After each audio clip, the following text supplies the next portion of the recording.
There's her life, and here's the woman. Yvonne Ridley joins us. Welcome to the show.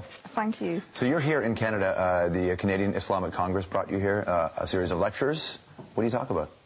I've been talking about Islamophobia, women in Islam, feminism, Islamic issues, the wars. For people who don't know your story, when they first hear this story, they go, what? Yeah. What happened? Captured by the Taliban, all of a sudden makes a promise to them on her way out that she'd read the Quran, and next thing you know, a convert. That's right. That's it in a nutshell. But basically, I was trying to think of a way to get out of this situation, absolutely terrifying. And I promised them, you know, if you let me go, I will read the Quran. I would have promised to have learned Swahili backwards if they would just let me go. Think how different your life would have been if that was your promise, though. Yeah, so I started reading the Quran. It was an academic exercise more than anything else, because as a journalist covering the Middle East and Asia, it was shocking that I knew so little about a faith which was clearly, you know, a way of life for these people. And that academic exercise gradually turned into a spiritual journey, and, you know, nearly 2-3 years later I converted to Islam. Your first husband was Islamic? The father of my daughter, he was a Sunni Muslim. Yeah. And he would try and talk to me about Islam, and I would just say, talk to the hand, I'm not interested. Thankfully, he was very tolerant, and we're still very good friends. Obviously, we've got, you know, our daughter in common. And I called him and I said, why did you never tell me about this great faith? And he said, you would never listen. And he is now quite amused and bemused that I've embraced Islam. Was it you read it and there was an awakening? Were you looking for this or something like this in your life before? Because you've heard of people who look at your situation and say, you just had Stockholm Syndrome, and this is just an after. George, I was so happy with my life. I worked hard, I drank hard, I played, I went clubbing. Sounds perfect. What's the need here? The last thing that I was looking for was a religion which would turn my life upside down. I was really happy as a party girl.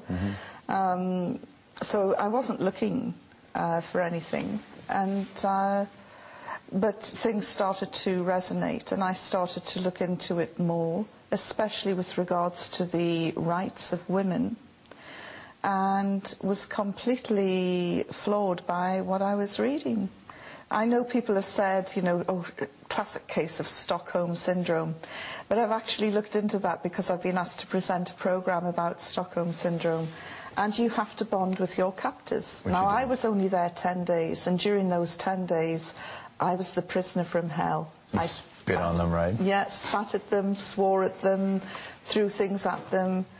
In fact, every prejudice that the Taliban ever held about Western women was probably reinforced and made worse. You're like an episode of Absolutely Fabulous, sitting inside. Was that what it was? It was. It was a bit like Patsy, you know, Patsy meets Mullah Omar. It was a total clash of civilizations. I heard you you kept a diary on the inside of a toothpaste box. Is that accurate? Yes. What did you write in there? Just little bullet points, because I really thought I was going to die, and I don't know I just wanted to leave something behind in case somebody would ever come across it. I'm not a psychologist, I don't know, but I'm just, that's thinking you're going to die to that point, that's the kind of traumatic experience that could really kickstart a change in one's life. When you left that situation, did you sit there and say, I thought I was going to die, my life isn't good enough, I'm not doing what I should be doing, and that helped precipitate?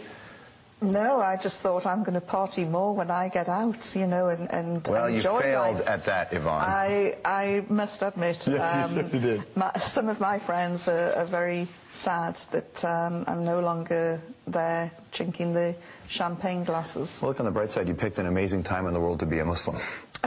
Yes. Like this is the moment when this conversation, it's been centuries since the conversation has been this heated between the East and the West. Absolutely, and you know, this is something that I often say, my timing could have been a bit better. Big conversation in England had to do with the dress of Muslim women. In France, all over Europe, it's even a debate here. I couldn't believe, you know, I thought that the niqab issue was done away with. You know, when will white middle-class men learn to stay out of women's wardrobes? How do you mean?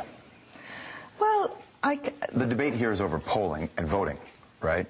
No, it isn't that, George. Think about this. The issue focuses on an area where there are 67,000 voters, where 5,000 of those voters are Muslims, where 12 of those Muslims wear the niqab or the face veil. Right. All of those women are prepared to go into a booth and lift their veil up to a female official to verify who they are. And, you know, what is the problem? Why is this becoming an issue? And I get my hackles raised as a feminist, and I have been a member of the feminist movement since the 70s. As a feminist, I get really annoyed when I see that women's votes are being threatened. I know when you said that you're a feminist, I know that there are people, and they're going to be emailing us right now, saying, how can you be a feminist and a Muslim woman? Just like, how can you be a feminist and a fundamentalist Christian? It's the same point. I find it liberating sitting here having a discussion with you, not being judged on the length of my skirt or the size of my breasts. Right. And to me, I've got that liberation through Islam. I'm not saying that, you know, the Muslim world is perfect by any means, you know, there are. But this issue of 12 women, why has it become headline news in Canada? Because it's salacious, that's all. What is the real agenda? And, you know, we had this debate about the niqab in Britain, where we had the now Prime Minister Gordon Brown and Dr. John Reid, two Scotsmen, talking about the niqab. And I'm thinking, hang on, these guys come from a country where the men wear pleated skirts. Then we had the Bishop of Rochester jumping in, a man with a pointy hat and a purple dress. I'm thinking, what's going on here? Well, for them, it's, I mean, in terms of full faith, there's so much fear and concern of security that they think this is the only way. Oh, because women who wear the niqab are up to no good. They hold up banks. I think the argument is they don't know.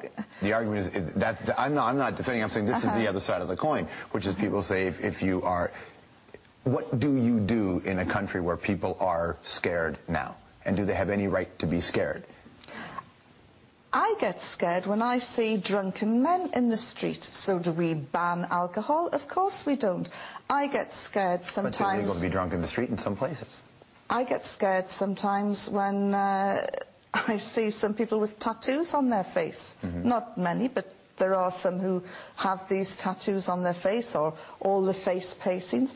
But, you know, we shouldn't be judgmental. And, you know, if you're scared of a mask, you know, what about Batman? What about Spider-Man? Oh, come on now. No, you're missing the point. What about your fireman, your surgeon, your welder? Lots of people are afraid of the dentist. Lots of people are afraid of the dentist with that, and it's not the mask, it's the drill. But the argument that the side would make is that there is not a current war happening with face-tattooed people who are, in the name of Paul Booth, a great tattoo artist, engaged in a battle. That's not the same thing as what this discussion is, though, right? Well, I don't know of any war that's involving women who wear niqabs. It's an interesting conversation for you to have every day, isn't it? As I say, I was really sad that to see headlines that I thought were consigned to the bin last year being resurrected in Canada. And, you know, Canada is a country with a tremendous reputation for tolerance, for cultural integration, and it was just really sad to see that here. Are they terrorists to you, the Taliban?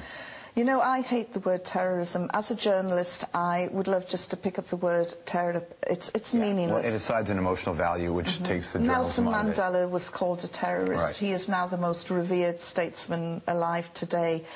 There are so-called Irish terrorists in government now, sitting down, working on a day-to-day basis in the British Parliament. You know, the word is absolutely meaningless. Thanks for your time today. Thank you. Yvonne Ridley. The Hour will be right back.